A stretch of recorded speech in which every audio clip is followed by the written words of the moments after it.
श्री स्वामी समर्थ.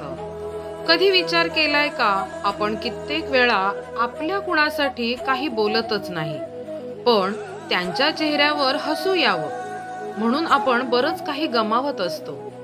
अहो, हेच तर खरं नातं आहे. आजच्या काळात नाते टिकवणं म्हणजे अगदी अगरबत्तीसारखं झालंय. जळणं ही आपलंच, पण त्यातला सुगंध हा दुसऱ्याला म्हणजे समोरच्याला मिळत असतो. बघा ना, कधी आई बाबा आपल्या स्वप्नांसाठी त्यांचं जग बाजूला ठेवतात.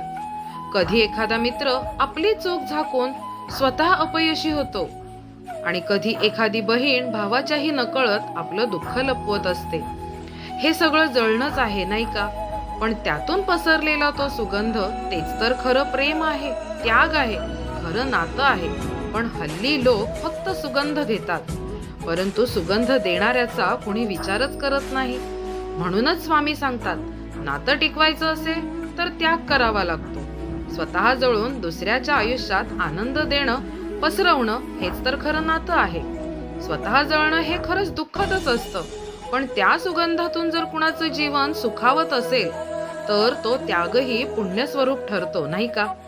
स्वतः जळून इतरांना उजळवणं, हाच तर खरा स्वामींचा मार्ग आहे. श्री स्वामी समर्थ.